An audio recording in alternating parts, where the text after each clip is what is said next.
kalian semua dalam keadaan sehat walafiat.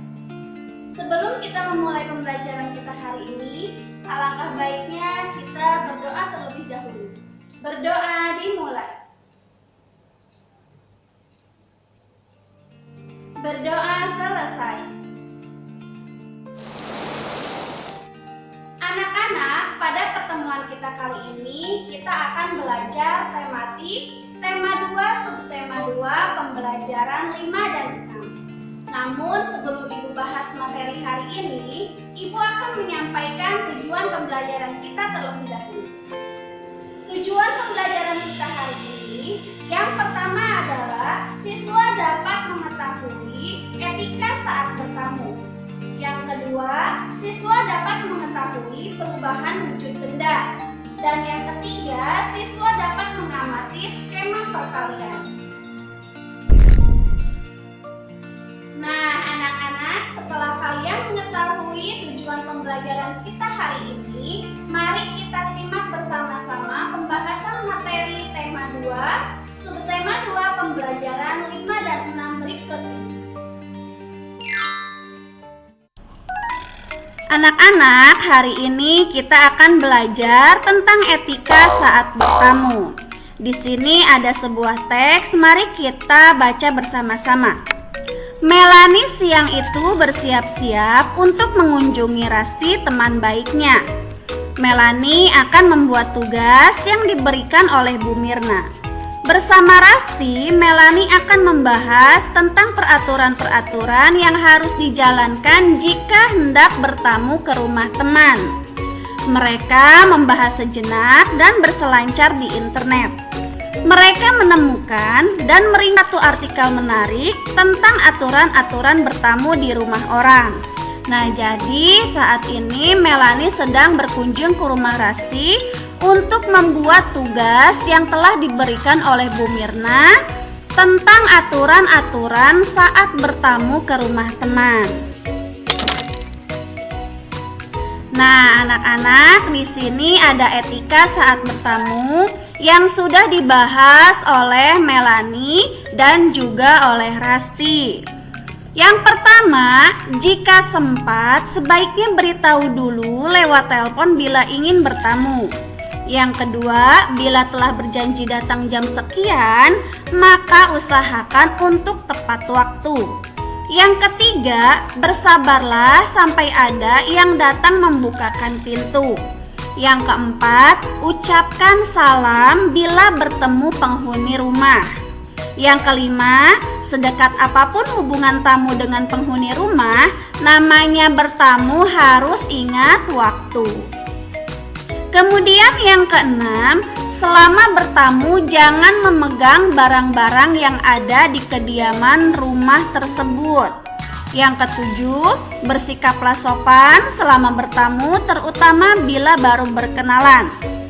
Yang kedelapan, bila ternyata di rumah yang dikunjungi ada tamu yang lain, maka perkenalkan diri kepada tamu tersebut. Dan yang kesembilan, ketika tamu hendak pamit, ucapkanlah salam.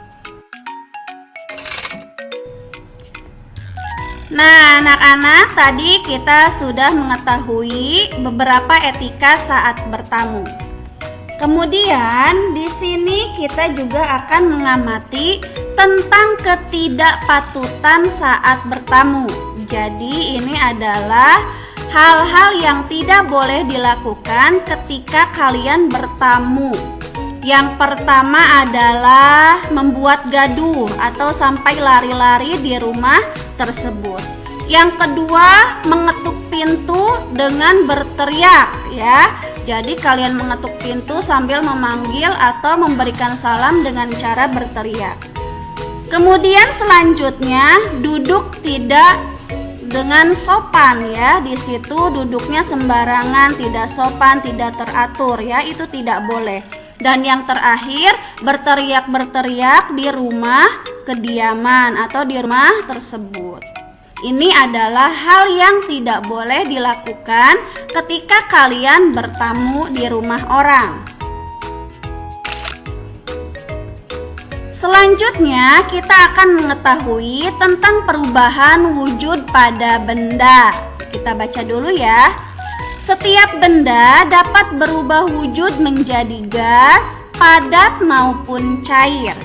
Hal tersebut tergantung pada proses yang dialaminya. Faktor yang mempengaruhi perubahan benda adalah suhu suatu benda dapat mempengaruhi wujud benda tersebut. Nah, jadi di sini kalian akan menambah wawasan tentang perubahan wujud benda. Di sini ada peristiwa perubahan wujud benda. Nah, contohnya di situ ada es batu ya. Es batu itu tadinya dia adalah wujudnya adalah padat ya. Membeku adalah peristiwa perubahan zat cair menjadi padat. Tadinya kan air ya, bisa air galon itu dimasukkan kulkas, maka dia berubah menjadi es batu ya, dari cair menjadi padat. Nah, kemudian mencair adalah peristiwa perubahan zat padat menjadi cair. Bisa juga es batu yang didiamkan ia akan mencair. Nah, itu adalah perubahan wujud benda. Kemudian ada juga dari cair ke gas. Nah, disebut dengan menguap. Menguap adalah peristiwa perubahan zat cair menjadi gas. Itu disebutnya menguap. Nah, ini adalah wawasan tentang perubahan wujud pada suatu benda. Kemudian selanjutnya kita akan mengamati skema perkalian. Nah, di sini ada teks tentang perkalian. Kita simak bersama-sama ya anak-anak. Melani memiliki 20 manik-manik. Ana dan Rasti mengelompokkan manik-manik dalam berbagai cara.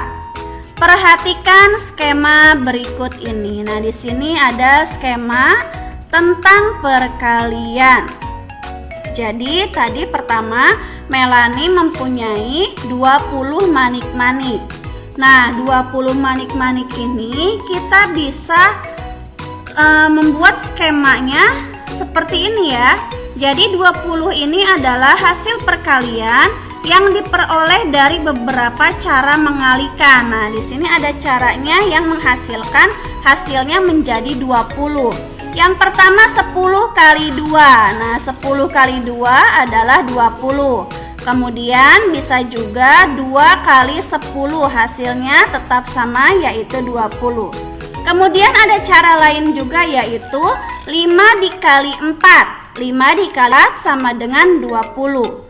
Dan ada lagi cara yang lain adalah 4 dikali 5. 4 dikali 5 sama dengan 20. Nah, ini adalah skema tentang perkalian. Silahkan kalian pelajari kembali bersama orang tua kalian di rumah ya. Baiklah anak-anak, setelah kalian mempelajari tematik tema 2, subtema 2, pembelajaran 5 dan 6, Ibu akan mengulas sedikit materi yang telah kalian pelajari hari ini. Hari ini kalian telah belajar tentang etika saat bertamu. Kemudian kalian sudah belajar tentang perubahan wujud benda. Dan yang terakhir kalian sudah belajar tentang skema perkalian. Anak-anak yang Ibu sayangi, pertemuan kita cukupkan sampai di sini dulu ya. Namun sebelum Ibu tutup pembelajaran hari ini, mari kita ucapkan hamdalah bersama-sama. Alhamdulillahirabbil alamin. Terima kasih anak-anak atas perhatiannya. Sampai bertemu pada pertemuan selanjutnya. Wabillahi taufiq wal hidayah. Wassalamualaikum warahmatullahi wabarakatuh.